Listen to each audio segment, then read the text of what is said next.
Today we're covering NBA records that I bet you didn't even know existed, starting with the only team to hold 5 consecutive opponents under 70 points in the post-shot clock era. That is the 2003 to 2004 Detroit Pistons team that ended up winning the title against the Lakers that season. They did this from March 4th, 2004 up until March 14th of that season. The roster consisted of amazing players at the time, such as Chauncey Billups, Richard Hamilton, Tayshaun Prince. Then you had Ben and Rasheed Wallace, absolute monsters in the paint. Combined, just the two of them alone averaged 5 blocks per game and just under 3 steals, which are unbelievable numbers. Now, I thought that stretch of games was crazy, but there was actually a game later that season where they gave up just 61 points to the Pacers the entire night. There's no arguing that this team was one of the best defensively to ever play the game. From one side of the ball to the other, let's take a look at the only team to outscore their opponents by 100 points across their first 4 games after the All-Star break. I told you guys that you've never heard of these records, and I was not lying. The New Orleans Pelicans in 2022, from February 25th until March 4th, they beat the Suns by 15, Lakers by 28, Kings by 30, and Jazz by 34 to secure this record. This ended up equaling a point differential of 107 across those 4 games.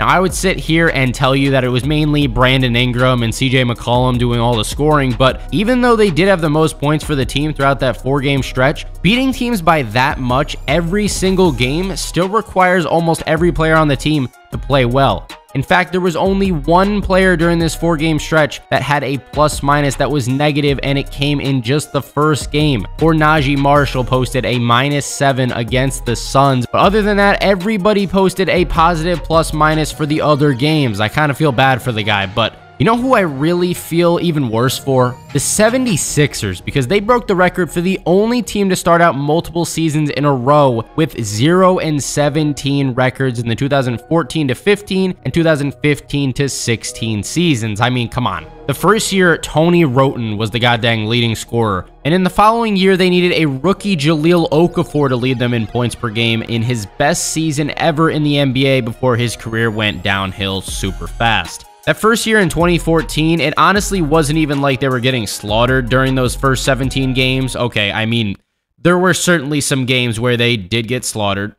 53 points against the Mavericks is brutal. But there were also a handful of times where they lost by a single basket, which was a real heartbreaker at the time. That 2015 season was way worse.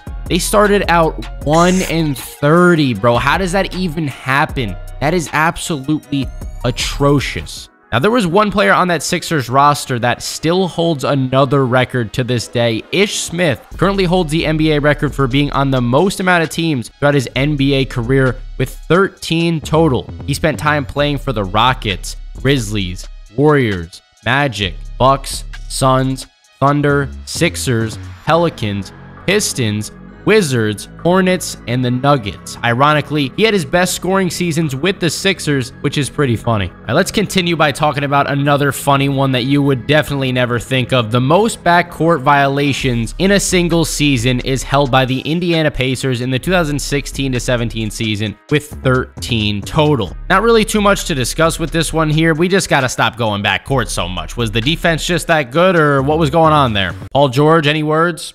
Lance Stevenson? Nothing. Okay, perfect. Now I want to move on to a team that was just chucking up the threes at will. The Houston Rockets in the 2018 to 19 season currently hold the record for most three-pointers attempted over the course of a season with an average of, ready for this, 45.4 three-pointers per game. If you need any proof that the game of basketball has changed drastically from the previous decades, just link whoever's doubting you to this video and it becomes pretty clear. That's an unbelievable amount of three-pointers to take per game. On the season, they totaled 3,721 three-pointers attempted. To be fair, they did make 35.6% of those shots, though. You can really thank James Harden for this record, mainly chucking up an average of 13.2 three-pointers per game, followed by Eric Gordon, Melo, Chris Paul, and then Gerald Green. All those threes, though, Still couldn't get them past the Warriors in the playoffs, though. Shout out KD. Speaking of the Warriors, the longest shot in NBA history is held by a former Warrior player, Baron Davis. This took place on February 17th, 2001 in a game between the Hornets and the Bucks. This full court shot was officially from 89 feet away. From the most distance on a shot to the most money in somebody's pocket. Did you know that Jaylen Brown holds the record for highest paid contract at $303.7 million over the course of 5 years? This was due to his Supermax extension after making the All-NBA second team last season. I don't personally know how you can justify paying a guy that much, but, you know, do what you want, Celtics. Next up, you've all probably heard of the 4 people who got quadruple doubles in NBA history with Nate Thurmond, Alvin Robertson, Hakeem Olajuwon, and David Robinson, but many people don't know that Wilt Chamberlain actually posted the only quintuple double, which is 5 double-digit stat categories. Chamberlain had 53 points, 32 rebounds, 14 assists, this is the best one, 24 blocks, and 11 steals in a game against the Lakers on March 18th, 1968. The only problem is that the NBA didn't technically count steals and blocks as a part of the stat sheet at the time. So what do you guys think? Does Wilt actually own this record or not?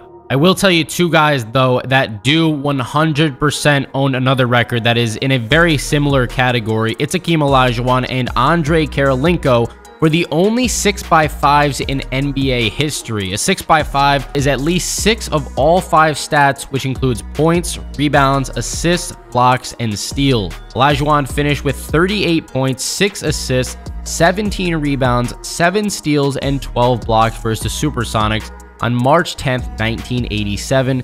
And Andrei Karolinko finished with 14 points, 8 rebounds, 9 assists, 6 steals, and 7 blocks versus the Lakers on January 3rd, 2006. Same year that Kobe dropped 81 points against the Raptors, so very impressive for both of these guys. Keeping on the topic of the Lakers, in the 2019-20 season, the LeBron-led Lakers became the only team in NBA history to never blow a fourth quarter lead for an entire season. They were a total of 57-0, including the playoffs, when they had the lead heading into the fourth quarter, which is pretty remarkable if you think about it. But the bubble year doesn't count, right? Many people don't think the bubble year counts, so I don't know.